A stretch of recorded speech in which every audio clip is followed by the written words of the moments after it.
Good morning, students. I hope you all are fine and you are giving your proper time to your studies. And classes are going on. So today again, English reader, page number 46, chapter number 9.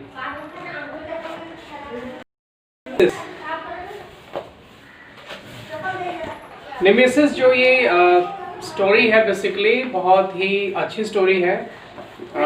Basically ये जो राणा सांगा राजा थे, ये उनसे related ये story है।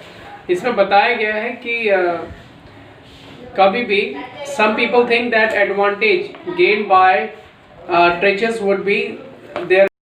कभी कभी लोगों को ऐसा लगता है कि धोखे से कोई चीज़ की प्राप्ति जो करते हैं तो वो सोचते हैं कि धोखे की जो चीज़ है वो उन्होंने बड़ी चालाकी से उसको लिया है, हासिल किया, तो वो लॉन्ग टर्म के लिए चलेगी, जबकि ऐसा नहीं होता है।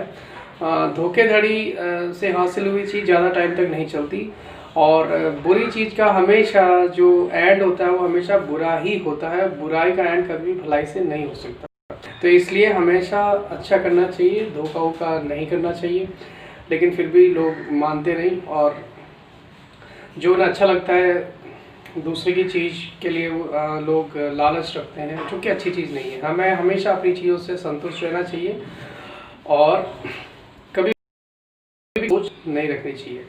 If we are positive, we should think positive for other people also. If we have this kind of attitude, definitely it will work for us. But if we have these bad habits in us, so these bad habits will spoil our life, not others. एक बार हम किसी को धोखा दे देते हैं, ठीक है, वो भी धोखा खा लिया, हम बहुत खुश हो गए अपनी स्मार्टनेस को देख के, लेकिन फ्यूचर में कभी ना कोई ना कोई हमें भी ऐसा ही स्टूपिड बनाएगा जैसे कि हमने किसी को बना के बड़ा खुश हुए। तो इसलिए हमें ऐसा नहीं करना चाहिए। तो ये जो स्टोरी है ये हमारे राणा सांगा जो कि राजपूत किंग थे मेवाड़ के, कि उनके से रिलेटेड है ये स्टोरी। क्या है इसके बारे में पढ़ते हैं। बहुत ही ज़्यादा वो एक इम्पॉर्टेंट किंग रहे हैं इंडिया के। इन्होंने 1509 से लेके 1527 तक रूल किया है और बहुत ही ज़्यादा एक लेजेंडरी बैटल इन्होंने हमेशा जीती है।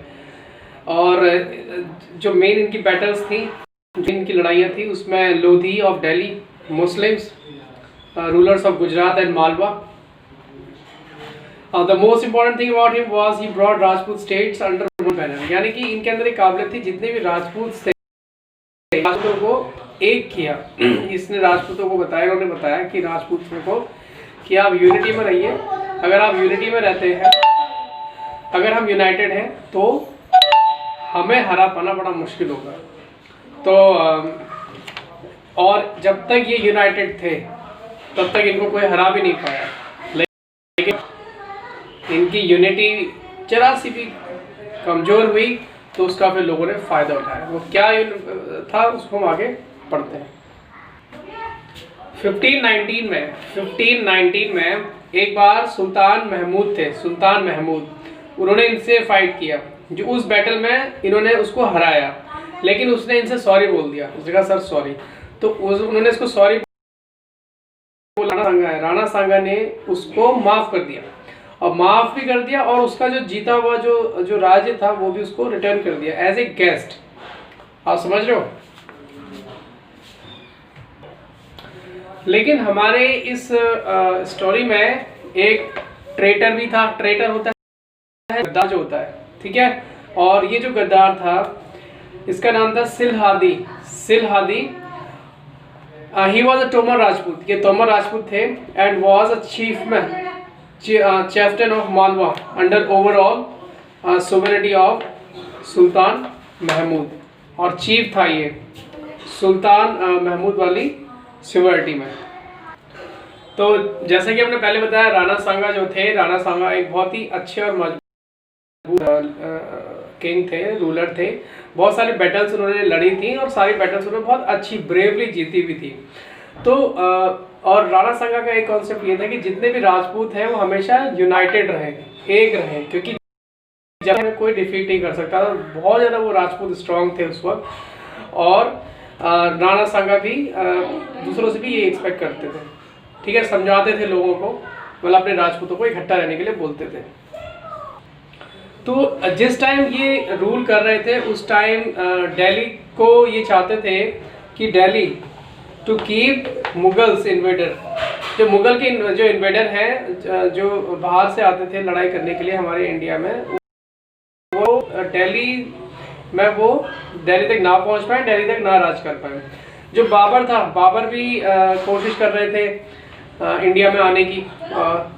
इन्होंने इब्राहिम लोदी को इन्होंने 1526 डिफीट किया। इब्राहिम लोदी भी बहुत अच्छा, बहुत स्ट्रॉन्ग पावरफुल किंग था। He was guessed that he too, like a previous invader, would return his native Central Asian state. और बाबर को राणा सांगा के बारे में पता था, तो बाबर ने अपने जो भी बहुत स्ट्रॉन्ग जो सैनिक थे, यानी कि 1500 well trained horse mounted fighter, यानी कि अच्छे बहुत ज़्यादा 1500 उसने सिपाही भेजे राणा सांगा से लड़ने के लिए, और राजपूतों ने ये मैच उनको बहुत इजीली हरा दिया, बहुत इजीली डिफीट कर दिया। तो बाबर की समझ में ये आ गया था कि राणा सांगा को डिफीट करना इतना आसान, क्योंकि राणा सांगा जो थे वो सारे राजपूत को बहुत ज़्यादा यूनाइटेड, वो चाहते थे कि सब एक साथ रहें, एक साथ लड़ें, तो ताकि वो किसी भी बैटल को हार ना पाए, और जब तक वो एक थे कोई उनको हरा भी नहीं पाता था। बाबर की भी समझ में आ गया था। तो हुआ क्या कि एक बार, अब बाबर को पता था राणा सांगा को हराना आसान नहीं, तो बाबर कुछ और प्लान करने लगा। उसने कहा कि किसी न किसी तरीके से तो इनको मैं डिफीट करूंगा ही करूंगा। तो क्योंकि राणा सांगा जो थे वो सारे राजपूत को इकट्ठे थे, और वो चाहते थे कि सबके जो रिलेशन है बहुत मजबूत हो। तो राणा सांगा ने क्या करा कि जो सिलहदी है, सिलहदी के साथ उन्होंने अपना डॉटर का शादी मनाया। अब होता क्या है कि जब दो परिवारों में शादियां होती है तो दो परिवार में क्लोजनेस आ जाती है, दोनों बहुत अच्छे एक रिलेशनशिप जो होती है उनकी, आपको पता है जो रिलेशन होते हैं वो थोड़े और मजबूत हो जाते हैं इससे। तो यही उनकी एक्सपेक्टेशन थी कि ठीक है। तो जब सिलहदी उनके डॉटर के हस्बैंड बन गए, जब उनका शादी हो गया, और जो बाबर था, बाबर की नेगोशिएशन चल रही थी राणा सांगा के साथ, ठीक है, राणा सांगा की भी नेगोशिएशन चल रही थी। नेगोशिएशन होता है कि बातचीत चलना, हाँ भाई हम आपके इस इलाके में अटैक करना चाहते हैं, या आपके इस इलाके को अपने साथ मिलाना चाहते हैं, या तो आप हमें दे दो या फिर हमसे आप फाइट करो। तो राणा सांगा ने अपने बिहाफ पे सिलहदी को भेजा, ठीक है, सिलहदी वहाँ पे गया। तो लेकिन जो सिलहदी थोड़ा सा लालची आदमी था, ठीक है ना, तो बाबर को पता था, तो बाबर ने उसके साथ एक शर्त रखा। उसने कहा देखो भाई, अगर तुम ये फाइट राणा सांगा के अगेंस्ट लड़ो, यानी कि राणा सांगा का साथ और मेरा साथ दो, तो मैं तुम्हें पक्का प्रॉमिस करता हूँ कि जो भी राज्य मैं जीतूंगा उसको मैं आपको दे दूंगा। यानी कि उसको लालच दिया कि आप जो है उस राज्य के राजा होंगे। और उसने बहुत सीक्रेटली और प्राइवेटली ये बात सिलहदी को बताई। उसको आखिर बाबर को भी डर था कहीं सिलहदी ये बात जाके ना बता दे उसको, लेकिन सिलहदी लालच में आ गए, ठीक है। और उन्होंने वापस जब वो गए तो राणा सांगा को जाकर उन्होंने बोला कि जो बाबर है वो फाइट करना चाहता है, वो पीस के लिए नहीं आया है, फाइट करना चाहता है। ठीक है, फिर अगर वो फाइट करना चाहता है तो फिर फाइट की तैयारी की जाए। तो नई एक और बैटल की तैयारी होने लगी, और जिसका की रिजल्ट एक बैटल हुई खानवा का जो फाइट था वो 1520, बहुत ही फेमस ये बैटल है खानवा का जो युद्ध था। खानवा के युद्ध में क्या हुआ था कि राणा सांगा के 2 लाख सिपाही इस युद्ध में थे। तो इस बैटल को आप ये समझिए, इसमें मुगल्स का इतना बिल्कुल खत्म ही कर दिया था मुगल्स को एकदम से। लेकिन बीच में जो हमारे ये थे सिलहदी ने क्या किया, उसने साइड अपनी चेंज कर ली। समझ में आ गया? राणा सांगा की तरफ से। लेकिन जब उसने देखा कि राणा सांगा को मुगल्स नहीं हरा पा रहे हैं और राणा सांगा अभी भी बहुत स्ट्रॉन्ग है और ये अगर थोड़ी देर और युद्ध चला तो मुगल्स को साफ कर देंगे, तो सिलहदी ने क्या करा, उसी वक्त उसने अपना जो पाला है, यानी कि वो आ गए सीधा राणा सांगा से बाबर की फौज में, जो कि उनके अगेंस्ट लड़ने लगे वो, और अपनी फौज को लेके वहां से वो चले गए। और इस धोखे की वजह से जैसे आपको पता है कि जब युद्ध हम जब जीत, सडनली कोई ऐसा इंसिडेंट हो जाए तो क्या हुआ फिर, तो उसकी वजह से क्या हुआ, जो जैसे राणा सांगा थे, जो लोग बिल्कुल कॉन्फिडेंस थे कि हाँ भाई हम जीत रहे हैं, सडनली एकदम से ऐसा पूरा गेम ही चेंज हो गया। और फिर क्या हुआ, राणा सांगा चोट लगी, और जहाँ तक कि उनको बहुत ही भयंकर तरीके से उनको चोट लगी इसमें।